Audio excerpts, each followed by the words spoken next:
consumers to do their own due diligence and their own research and checks to ensure that the product they're going to buy is suitable, worth the money they're paying and safe. Hello and welcome to the Cost of Living newscast from Kent County Council.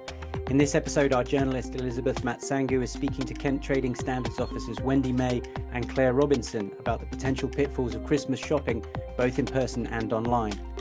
For more advice and tips, click the subscribe button below, follow Kent County Council's Public Protection or Business Advice accounts on social media, or sign up to receive scam alerts or business bulletins by email. Links below. Wendy and Claire, thank you for joining us today. My first question is to Claire. With the biggest shopping events of the year fast approaching, what kind of problems are consumers likely to run into when shopping for gifts? Consumer spending habits are moving towards buying fewer gifts and less expensive ones this year from budget stores because of the current crisis. The products that are likely to cause the most problems around this time of year that we find are toys, electrical goods and cosmetics, mostly with them being not of satisfactory quality or of poor quality. Wendy, what do consumers need to be aware of when shopping at local and Christmas markets? There'll be a lot of pop-up shops that materialise, and they'll be mostly selling craft and food items and Christmas items, but they might not be as a good quality as you originally thought. So it's important to check while you're there, because getting redress could be harder, because once you've left, especially if it's a present for someone over the Christmas, if you had a problem, by the time you went back to try to resolve it, it may be they're not there. When you're shopping in store on the high street, there's no automatic right to cancel. So if I buy a product once I've gone into the store and I leave, and I think, oh, I don't want to have that anymore, I don't have an automatic right to go back and receive a refund unless there's something wrong with the product. If there's a fault with it, then consumers will have rights under the Consumer Rights Act, but there's no automatic right to change your mind. And Claire, how should consumers approach buying goods online, and how do their rights differ? You get 14 days automatic cooling off period when you're buying something online. So each website that you visit should explain your rights about this and how you return goods within that 14-day period. So that's probably one of the biggest differences when you're buying online. Be aware of websites that you're looking at. Check out the company first. Where are they based? Check their address. Make sure they've got a postal address. Also to look for the padlock, the gold padlock in the corner.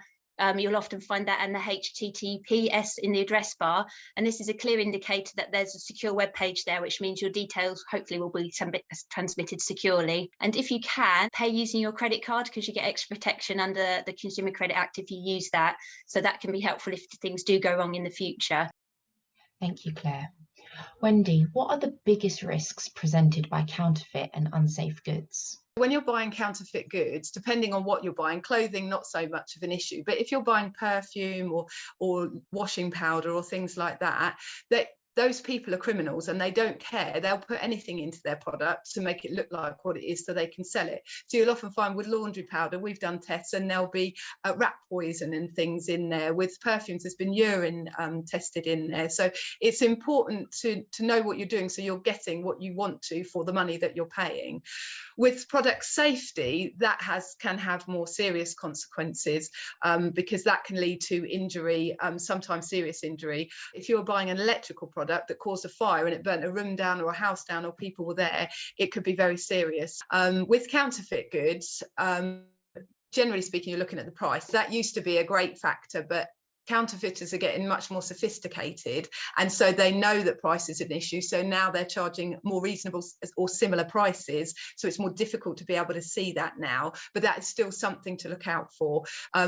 Look at customer reviews and sellers profiles. You can see how many reviews there are, if anybody's saying anything about whether they're counterfeit, and also if in the advertising they say genuine goods, not counterfeit, that would be a red flag for me. It's important to purchase goods from reputable stores. Even if they are the lower end of the market, it's much safer to do that because they will still have risk assessments and safety systems in place to ensure that the products they're selling are safe and are not going to cause harm to the end user. Claire, what are the kinds of scams that people need to look out for at this time of year, and how can they prevent falling victim to them? The biggest scams around this time of year are the fake post and delivery texts. So that's where you get a fake text that says, oh, your parcel's on its way, but it's got stopped at a parcel delivery centre and you have to pay some money in order to get it redelivered. Also, I've got this one a few times actually, where a friend in need scam, or it's also called the hi mum and dad scam, where will someone message you on WhatsApp and they'll say, oh, I've lost my bag on my phone, can you send me some money? But it's not actually the person that you think it's from the scammer, and then some people have ended up sending money to the scammers that way. We do also have quite a lot of the romance scams that go out as well, and some people can be caught by those, which is never good. It's emotionally damaging as well as financially. So yeah, the tips to avoid scams. I mean, it's very hard. It's better not to hand over any money at all if you can avoid it. And never hand over personal information or bank details either if you're contacted by phone or on the WhatsApp or anything like that, or email, because once they've got your details, it's much easier for them to try and take your money. Don't click on links in emails, and if you needed to, if it's from someone you think it's from, then go direct to the business to make sure it's actually from them.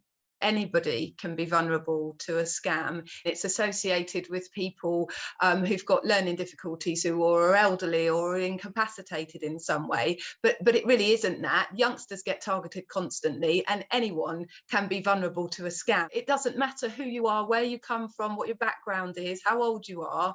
There is always a scam out there for anyone, because it depends on your vulnerability, and people are vulnerable at different times in their lives, and particularly now in the lead up to Christmas, in the middle of an economic crisis, people who would never consider themselves vulnerable are now potentially going to be vulnerable. And having that awareness means you can put almost a check in place and think, oh, hold on, I wouldn't have done that last year, but I'm going to do this year. And again, Wendy, what rights do consumers have that can help protect them? We have the Consumer Rights Act and the Consumer Information Regulations. So the Consumer Rights Act deals with your general rights. So if you buy anything, the goods that you buy should be of satisfactory quality, fit for purpose, and as described. And if they're not, you can seek redress. And within the first 30 days, you can have a full refund. And following that, depending on what the product is and how long you've had it and what the fault is, you could either get a repair, a replacement, or damages to cover the cost of the time of usage and things like that. You also have the additional rights trading online, where you have the 14-day cooling off period. So if you've ordered something and because you haven't been able to see it properly, you get the 14 days to try it on, decide whether you like it, decide whether it goes with whatever you're buying it with, and then if you don't want it, you can return it. And they're quite significant rights that consumers have in the UK. Do you have any other tips you can share for businesses and consumers in Kent as they navigate through this crisis? You look at sort of the 4 Ps of the place. Always buy from a reputable stockist if you can, and that includes internet sites and platforms. Know who you're buying from, know where the goods are coming from is important. The price is always important. If a deal looks too good to be true, then it usually is. If something is really cheap, then its chances are not going to be what you really want it to be. Packaging is another thing to look out for. You're looking at the quality of the labelling, including any spelling mistakes or poor grammar. If you see anything like that on a packet, then I would advise not to purchase it, because that is often a telltale sign to it not being of the quality it should be. And the product itself, looking out for fake versions of well-known brands and being wary of unusual brand names you haven't seen before is the trick to do. And again, the biggest thing really is understanding the vulnerability of things in these times and just being aware of the purchases that you're making, because once you've been caught, it's very difficult to deal with. There's bits of the scams because we can't find them, and same with the products. If you can't find where the business is, you can't deal with that. So effectively you've just lost your money, which is why it's always best to use reputable businesses and reputable platforms, because if something does go wrong, and often it does, then you've got a way to find redress and a way to deal with the situation, aside from just losing your money and having a potentially unsafe product. I would just reiterate that once you part with your money, there is little chance you'll be seeing it again, especially if it's gone to scammers.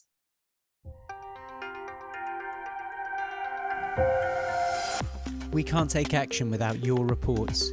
We need everyone who comes across them to speak up and report scams and criminals. Even if you've seen a scam many times before, your reporting can help us target our resources and warn and protect others. If you have information on doorstep criminals, counterfeit, fake or illegal goods, illicit tobacco, loan sharks, or underage sales, contact the charity Crime Stoppers on 0800 555 111. You'll stay 100% anonymous, always. To report scams and get advice on consumer issues, call the Citizens Advice Consumer Helpline on 0808 223 1133. Thank you for helping us protect Kent from scammers and criminals.